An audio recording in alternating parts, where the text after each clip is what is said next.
People think Crater Lake is quiet because it's peaceful, because it's beautiful, because when you stand at the rim and look down into that impossible blue, your mind wants to empty itself and rest. That's what visitors say. That's what the brochures promise. Silence as a gift, stillness as something pure. That isn't the kind of quiet I'm talking about. I've worked forests all over Oregon. Coastal rain forests where the air never dries and every sound is softened by moss. High desert ranges where the wind never stops talking to itself. Alpine reserves where snow absorbs the world until even your thoughts feel muted. I know the difference between natural silence and something else pretending to be it. Crater Lake Forest has the second kind, the kind that listens back. I didn't notice it at first. That's important. If I had walked in on my first day and felt fear claw up my spine, I would have asked for a transfer.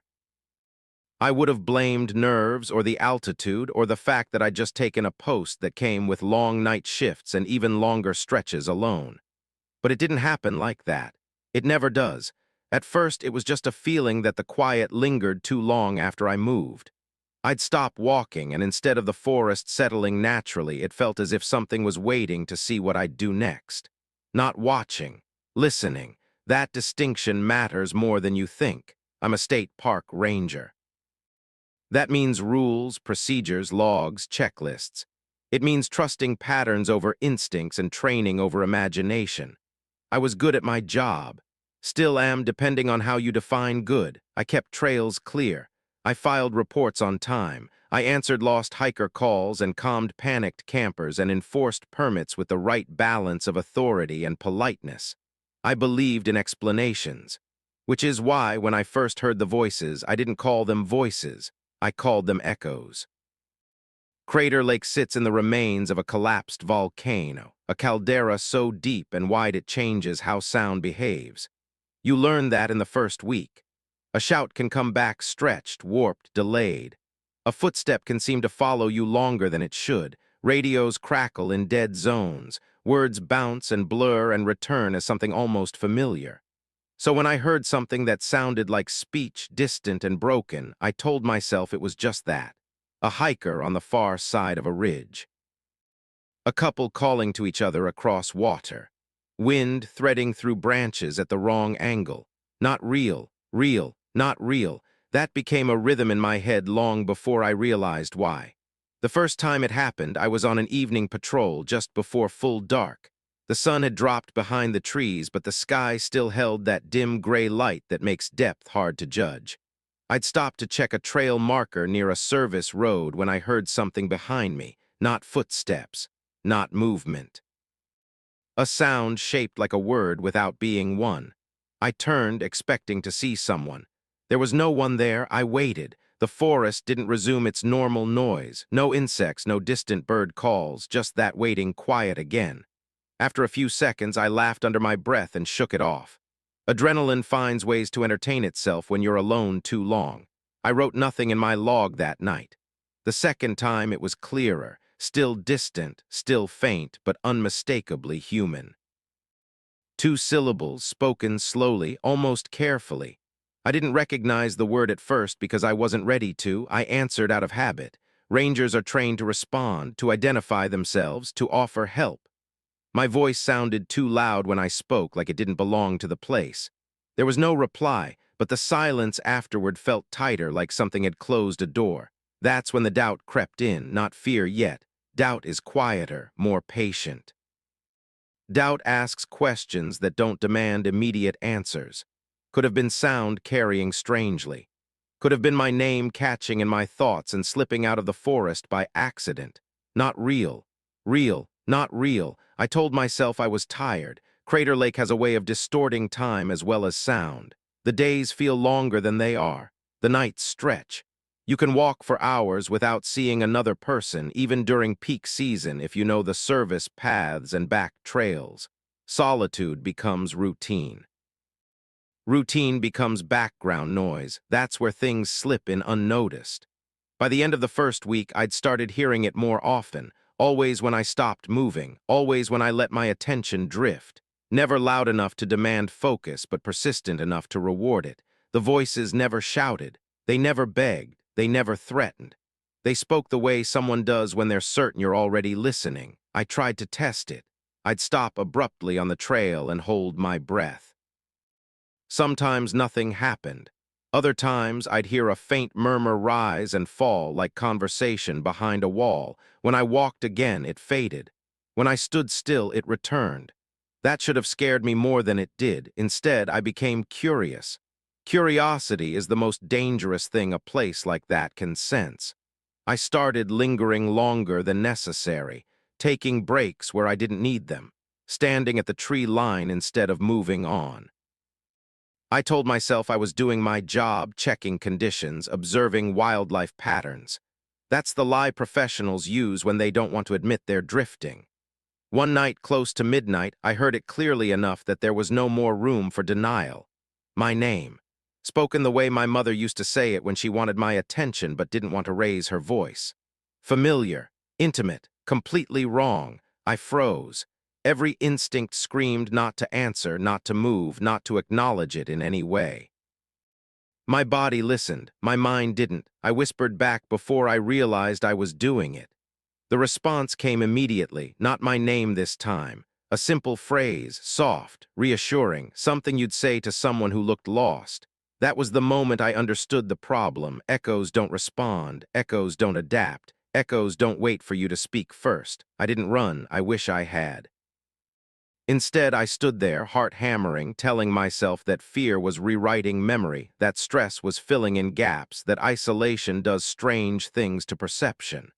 Not real. Real. Not real. The forest didn't contradict me. It didn't need to. Because from that night on, every time I tried to convince myself I was alone, something in the trees seemed to lean just a little closer, as if to listen how I'd explain it away. By the time I convinced myself that the voices weren't following me, they had already learned my roots. That realization didn't come all at once. It crept in sideways, the way understanding does when it doesn't want to be questioned. I noticed it in small deviations first. A voice where I didn't usually hear one. A pause where there shouldn't have been silence. The sense that when I changed my patrol schedule, something adjusted with me. Crater Lake Forest isn't laid out the way most people imagine wilderness. There are official trails, yes, clearly marked and well-maintained. But there are also service roads, maintenance paths, fire breaks, and old access routes that no longer appear on public maps. As a ranger, you learn them all. They become familiar in a way that's hard to explain to someone who hasn't walked the same stretch of ground hundreds of times. Familiarity breeds confidence. Confidence breeds carelessness. I started noticing that the voices were more frequent along the lesser-used paths, the places where hikers rarely went, the areas that felt older, less disturbed. The trees there grew closer together, their branches knitting overhead so tightly that daylight thinned into something gray and uncertain even at noon. On my logs, I wrote nothing unusual. Trail conditions, clear. Wildlife sightings, minimal. Weather, stable. That was another habit I didn't question at first. Rangers are trained to avoid speculation in official records. You document what can be verified. You don't write feelings, you don't write impressions, and you definitely don't write about forests talking back. The first real sign that something was wrong came with a missing person report. A solo hiker, late 20s, experienced according to the permit notes. He'd checked in that morning, planned a short loop trail, expected to be back by evening. When he didn't show, the call came through just before dusk. Standard procedure. I'd handled dozens like it. Still, as I geared up, that old unease settled in my chest. The quiet had already started thickening, stretching between sounds. I caught myself listening harder than usual, as if the forest might offer information before I asked for it. The trailhead was empty when I arrived. One car parked neatly. No signs of struggle, no discarded gear, nothing out of place except the absence itself. I called out the hiker's name, my voice carrying farther than it should have, then fading into something softer, less certain. For a moment there was nothing, then I heard it. A reply distant but distinct enough to raise the hair on my arms. It sounded like his voice, not shouted, not panicked, just present, as if he were standing somewhere ahead of me, partially obscured by trees. Relief hit first. That's the cruel part.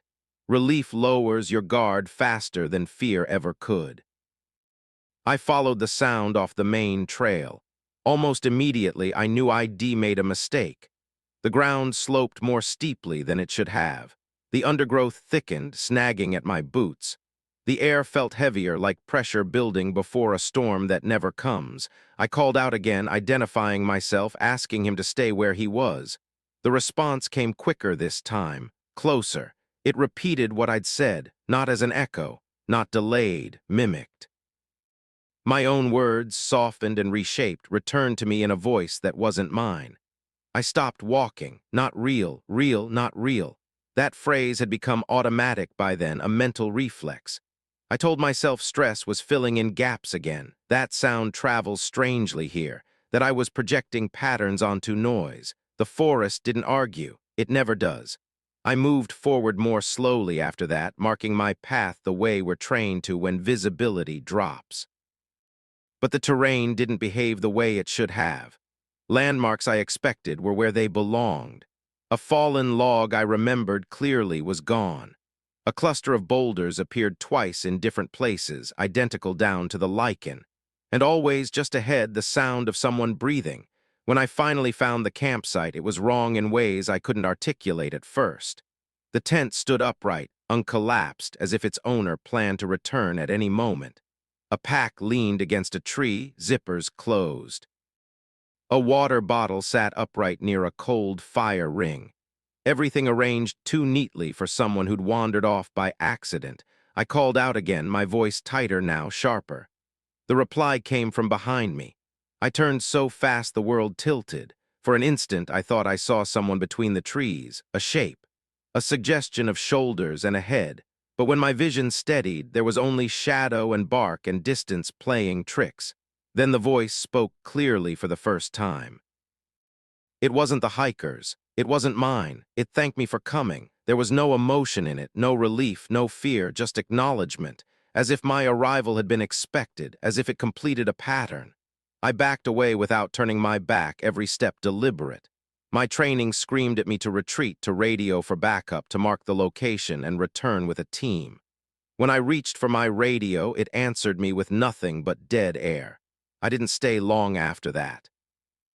I left markers, flagged the site, did everything by procedure even as my hands shook. By the time I reached the main trail again, the forest's normal sounds had returned as if nothing had happened. Search and rescue teams found no trace of the hiker the next day. No tracks beyond the campsite. No signs of injury or flight. It was as if he'd stood up and stepped out of the world entirely. In the report, the incident was classified as an unresolved disappearance. These things happen in national parks more often than people like to admit. I'd filed similar paperwork before, but this time when I signed my name at the bottom, I felt a strange pressure in my chest, like I was agreeing to something I didn't fully understand. That night alone in the ranger station, I heard the voice again. Not outside, not in the trees, inside. It repeated the phrase it had spoken before, softer now, almost kind. The words settled into the room as if they belonged there.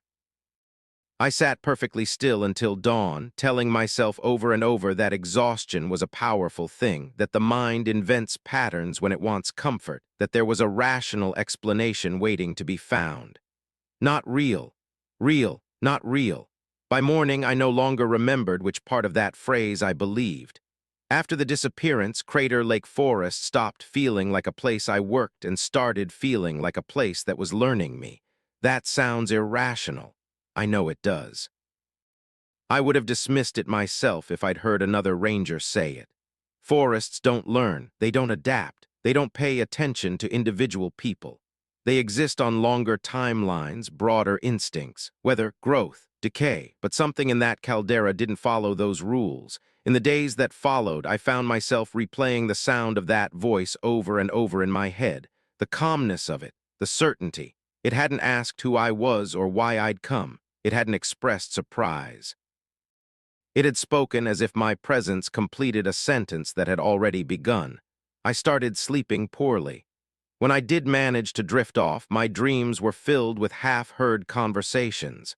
Voices speaking just out of reach, always stopping when I tried to listen directly. I'd wake with the sensation that someone had just finished talking, leaving behind the impression of meaning without words. At work, I became quieter. Other rangers noticed.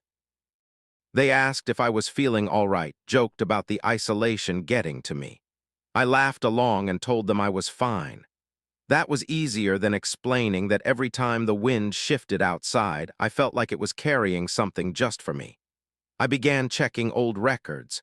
Crater Lake has decades of ranger logs, incident reports, maintenance notes, and handwritten journals stored in the administrative building.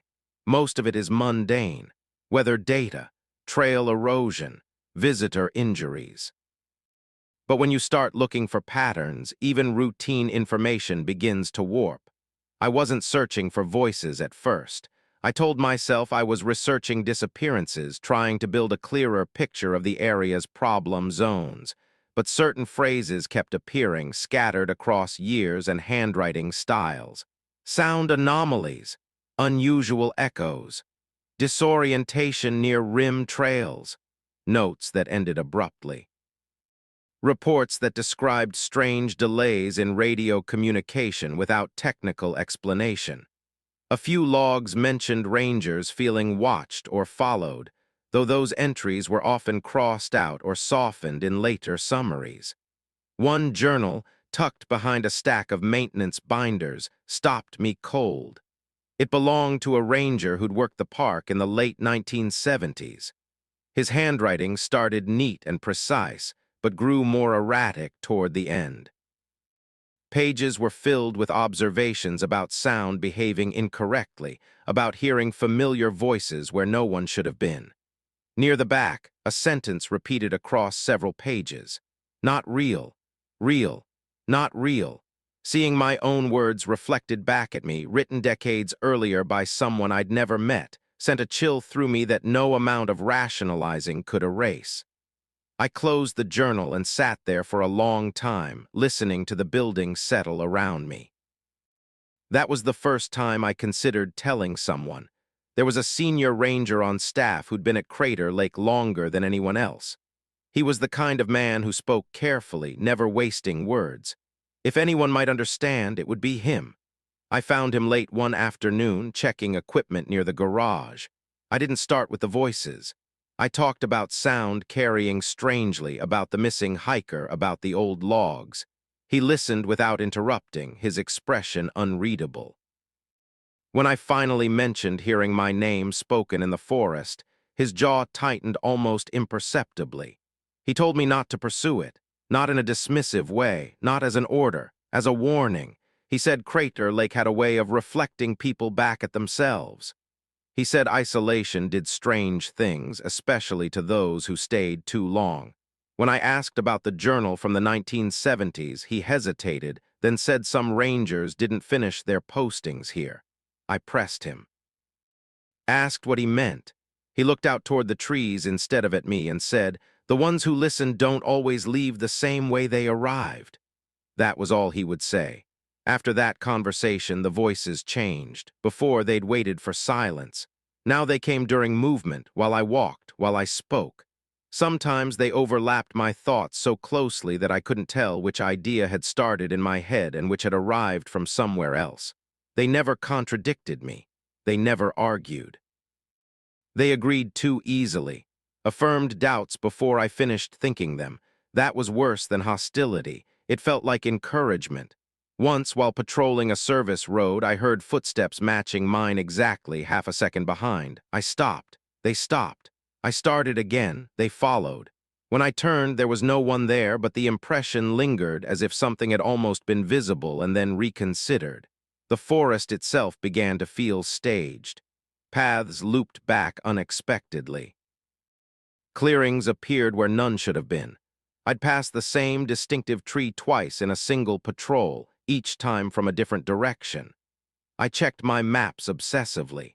GPS data showed normal movement, even when my memory insisted otherwise. That disconnect chipped away at my confidence faster than fear ever could. If the instrument said one thing and my senses another, which was I supposed to trust? One afternoon, I encountered a hiker standing just off the trail, staring into the trees. He didn't respond when I greeted him. When I asked if he was lost, he repeated my question back to me, word for word, in a flat, distant tone. I asked him again, more firmly. He smiled faintly and said a phrase I recognized immediately. The same reassurance the voice had given me near the campsite, the same cadence, the same softness. When I demanded to know where he'd heard it, his expression shifted, confusion replacing the calm. He told me he didn't remember speaking. He said he just felt compelled to stop walking, to listen. I escorted him back to the main trail and watched him leave the park. He never looked back. After that, I stopped pretending this was normal. I started recording my own observations privately, keeping notes I never intended to file. I wrote about the voices anticipating my movements, about the way certain areas seemed to amplify not sound, but attention.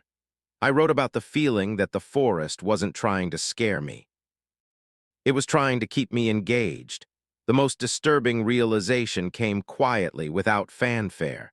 The voices only spoke when I acknowledged them. When I actively ignored them, focused on tasks, filled my mind with procedural checklists and radio chatter, they faded into the background. But the moment I allowed silence to settle, the moment I listened for them, they returned stronger than before. It wasn't about being hunted. It was about being answered. That night, as I lay awake in my bunk, the phrase repeated itself in my mind like a metronome. Not real, real, not real. And for the first time, the rhythm felt wrong, too even, too practiced, as if something else had learned how to say it with me and was waiting for me to say it alone. I stopped sleeping at the ranger station shortly after that. At first, I told myself it was practical, a change of environment, a way to reset. I started taking my truck farther down the access road at night, parking where the trees thinned and the sky opened just enough to remind me there was a world beyond the caldera. I slept in the cab, windows cracked, engine cold. Even then, rest came in fragments, short, shallow stretches that ended the moment my thoughts slowed too much. Because when my thoughts slowed, something else stepped in. I began treating the forest the way you treat a difficult witness, methodically, carefully. I limited my exposure to the areas where the voices were strongest. I rotated patrol routes, changed schedules without logging them ahead of time, doubled back unexpectedly to see if anything would slip up. It didn't.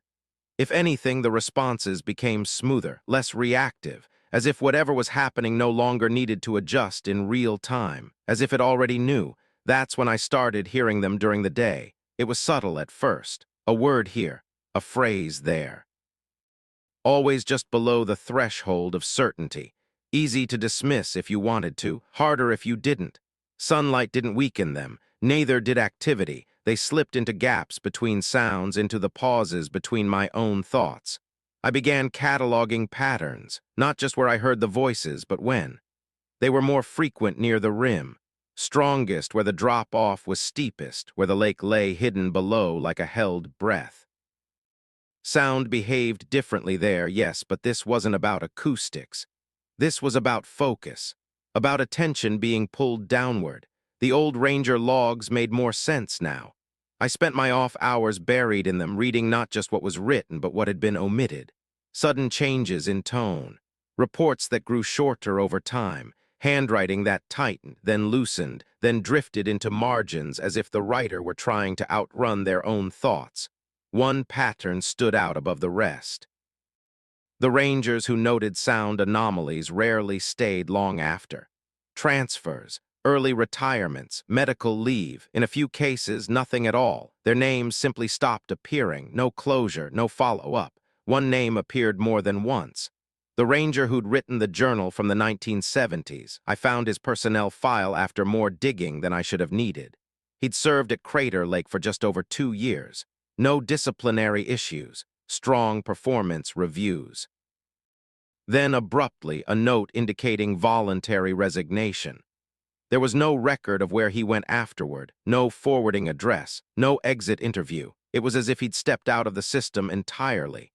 I caught myself wondering whether he'd heard the same things I had, whether his not real, real, not real had sounded the same in his head, whether it had started as a reassurance and ended as something else. The voices seemed pleased by my attention. That's the part I still struggle to explain. There was no overt threat, no escalation in volume or clarity. Instead, there was a sense of alignment, of being on the right track. When I uncovered something relevant in the logs, the forest felt calmer afterward, quieter in a way that felt deliberate, not empty. Once, while reading late into the night, I realized I could predict when the voices would come. A tightening in the air, a sense of expectation. If I paused and waited, they arrived. If I pushed through, distracted myself, they withdrew. It was a conversation built on consent. That realization should have stopped me. Instead, it drew me deeper. I began testing boundaries, asking questions aloud when I was sure no one else was nearby, simple ones at first, neutral. Is anyone there? Can you hear me? I didn't expect answers, and when none came, part of me felt relieved. Then I asked something more specific. Who are you? The response didn't come in words, not immediately. What came instead was a rush of impressions. Images layered over memory, faces I didn't recognize but felt I should, a sense of familiarity without context, like walking into a room where a conversation has been ongoing for years. Later that day, I noticed something unsettling in my notes. My handwriting had changed, not dramatically, not enough that someone else would notice. But the loops of certain letters had tightened. Some words slanted slightly differently.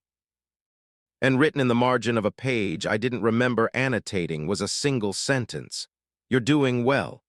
I stared at it for a long time, trying to remember when I'd written it, trying to recall the thought process that would have led me to add encouragement to my own investigation.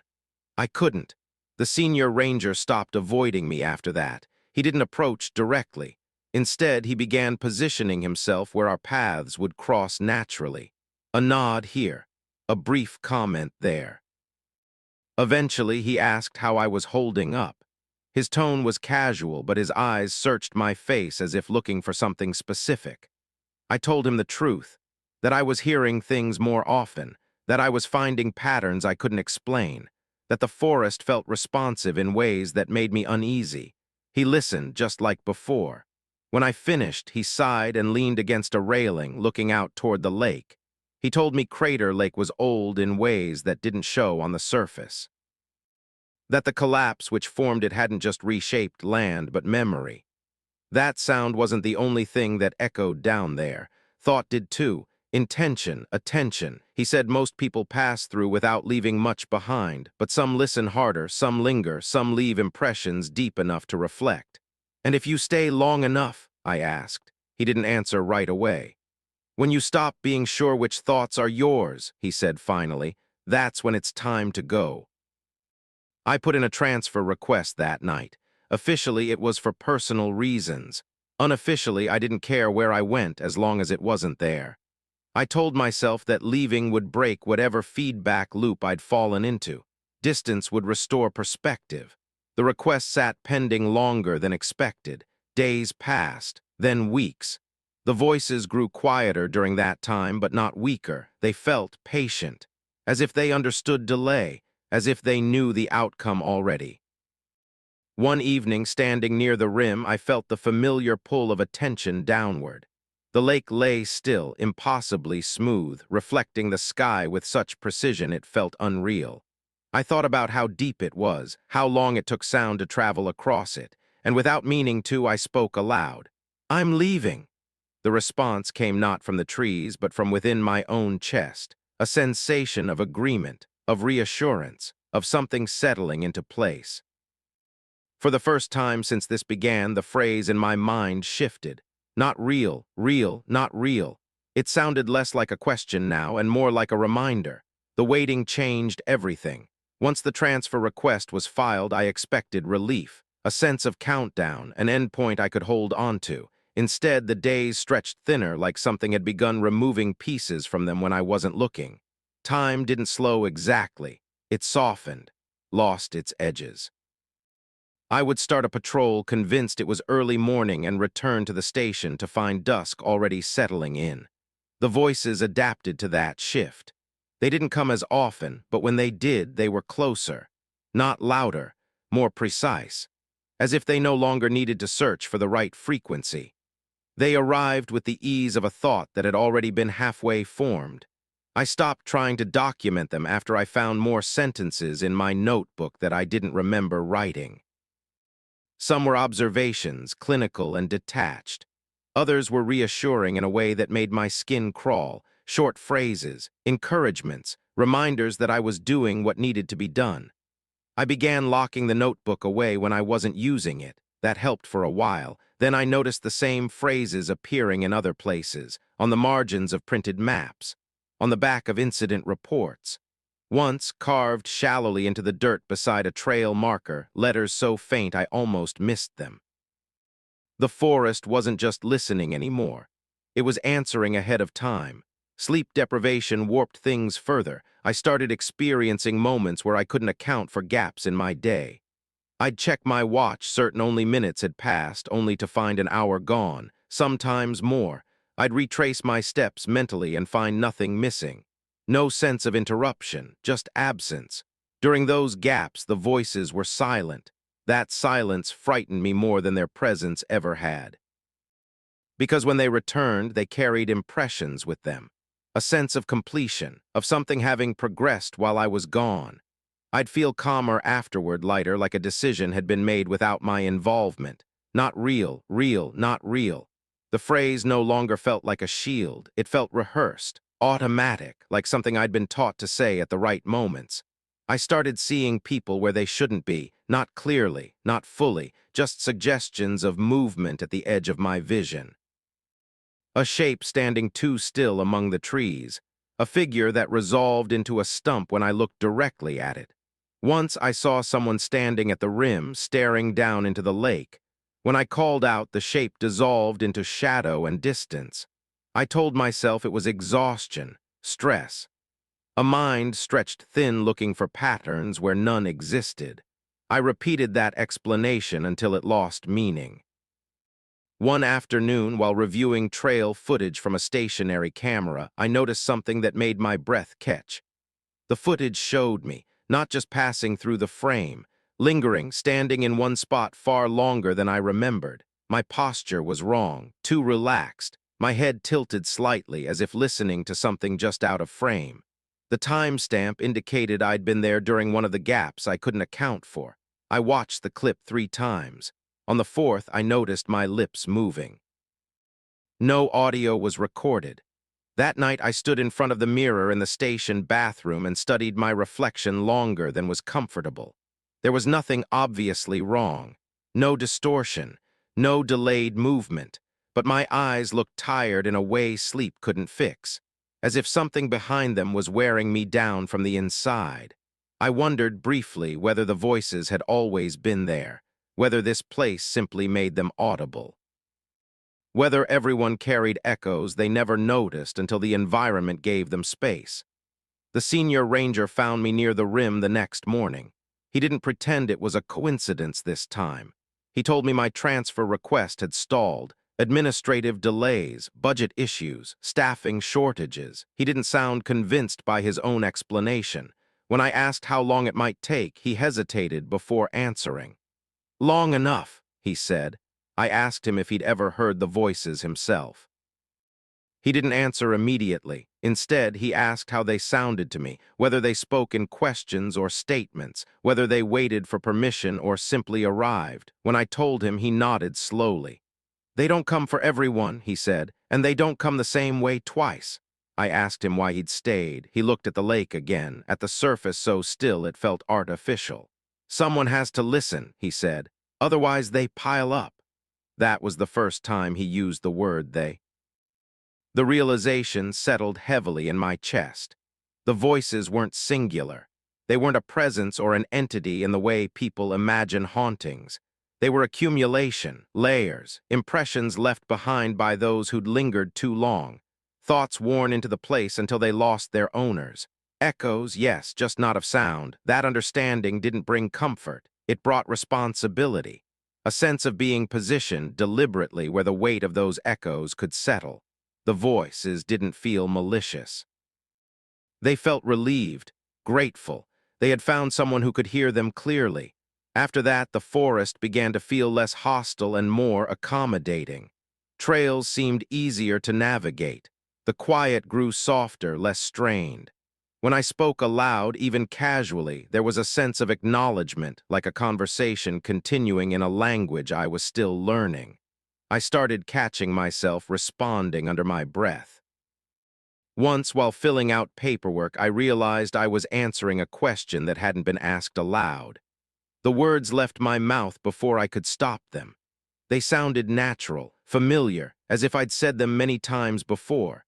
Panic flared briefly, sharp and unwelcome. The voices soothed it. They reminded me that nothing bad was happening, that this was a process, that I wasn't losing myself, just sharing space. Not real, not real. The phrase surfaced again, but this time it didn't feel like mine. It felt quoted. I packed my things more than once, ready to leave even without approval. Each time something interrupted the plan. A call, a task that only I was available to handle. A sense that leaving abruptly would be a mistake, though I couldn't explain why. Standing at the edge of the forest one evening, watching fog roll in low and slow, I felt a sudden certainty settle over me. I wasn't being held there by force. I was being convinced. The voices didn't need to trap me. They just needed me to stay long enough to understand why leaving felt unnecessary. As the fog thickened, blurring the trees into a single dark mass, I realized I could no longer remember the exact moment this place had stopped feeling unfamiliar, or the last time I'd truly felt alone. The thought should have terrified me. Instead, it felt like recognition. The first night I realized the forest was no longer waiting for me to listen was the night I understood I had crossed some quiet, invisible line. I hadn't heard the voices all day. Not even the faint murmurs that had become so familiar I barely noticed them anymore. The silence felt wrong, not empty but sealed, like a room after the door has been shut and locked from the outside. I moved through my patrol mechanically, checking markers, scanning tree lines, performing tasks by memory alone. It wasn't until I stopped walking that I felt it. A pressure, not on my ears but deeper, behind my eyes, the same sensation you get when you're about to remember something important but can't quite reach it. I held still, breath shallow, waiting for the familiar reassurance to return. It didn't. Instead, the forest leaned inward. That's the only way I can describe it.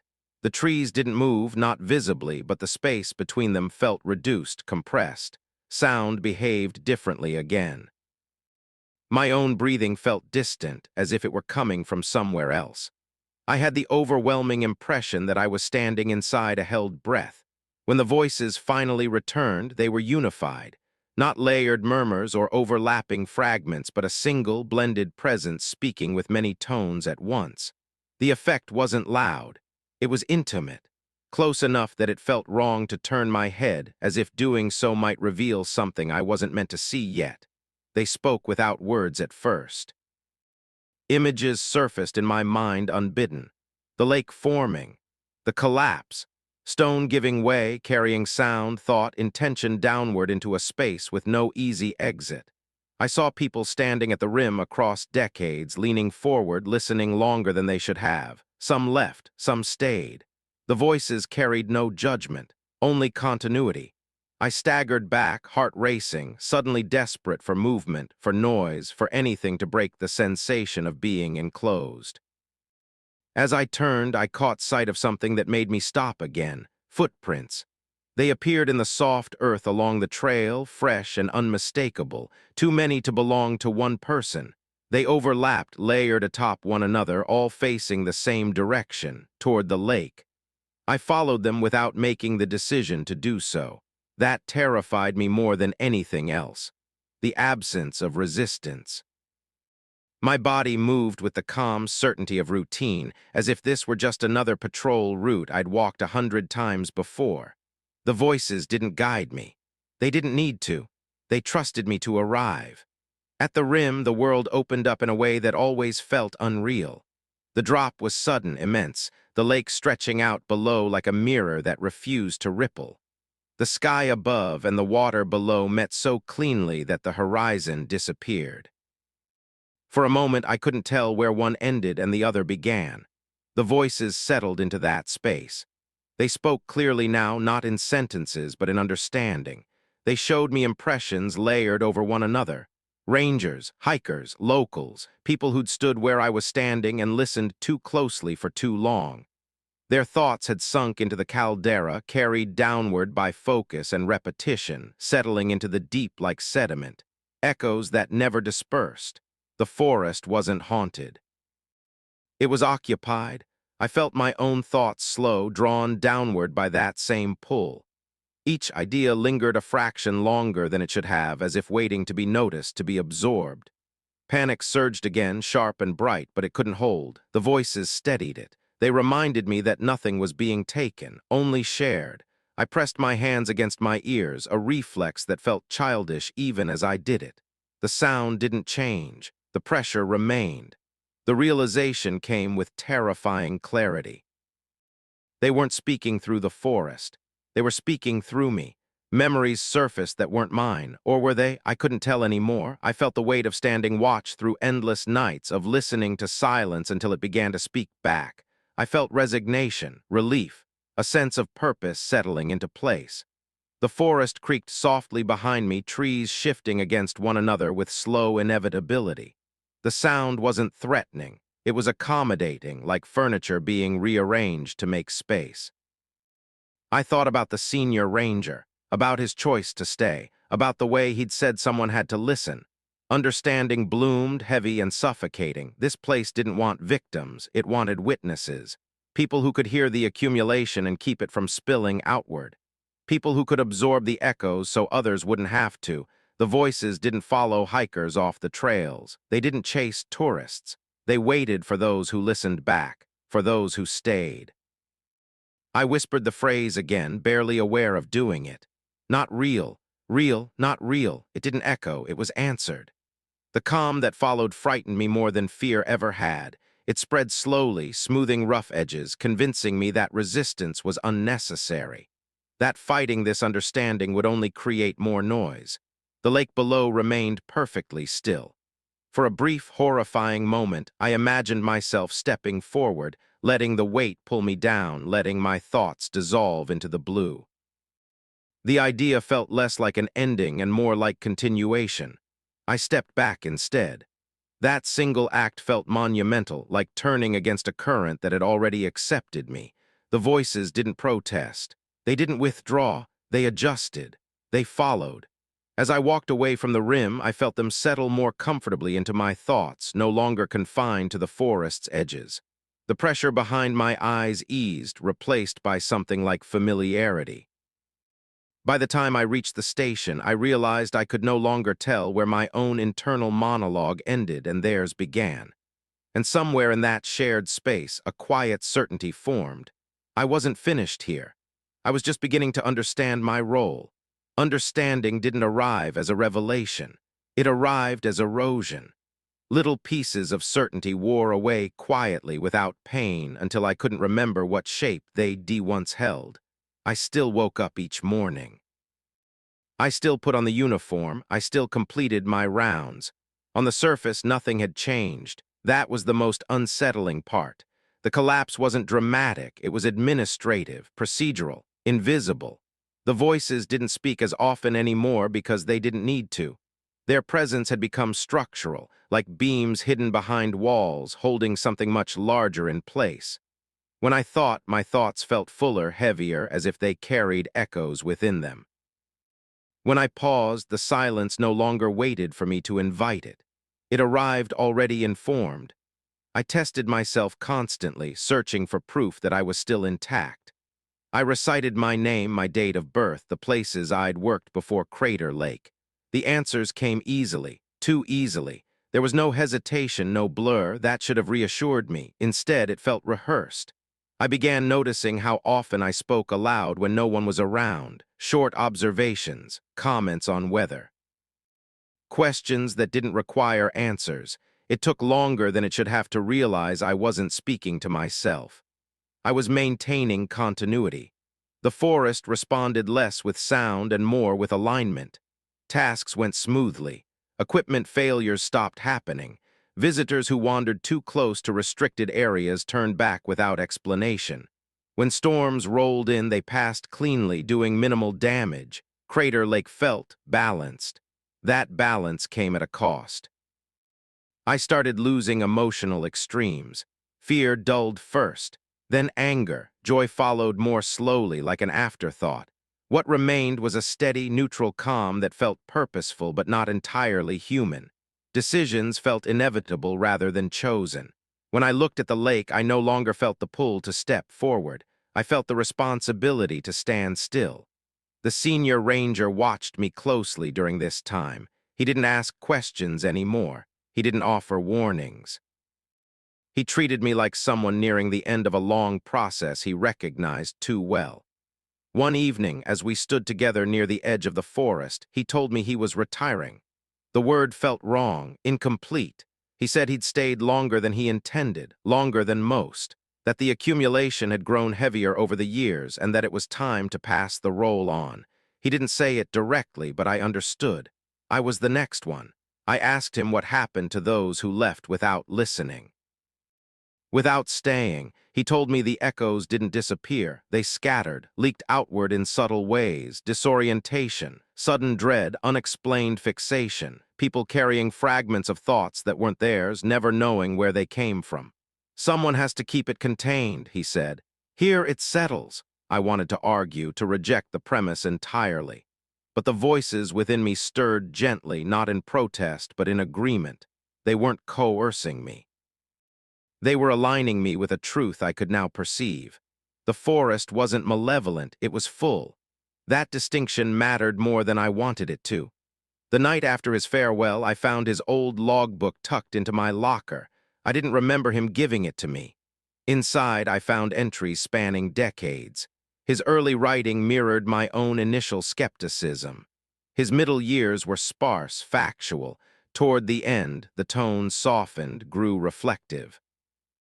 On the final page, written in careful, deliberate strokes, was a single sentence. It gets easier when you stop trying to be alone.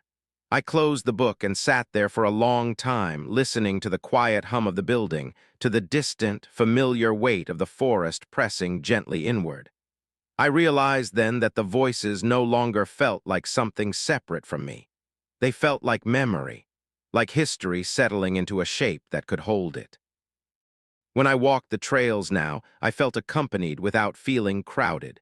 The impressions of others moved alongside my own thoughts, never overwhelming, never silent.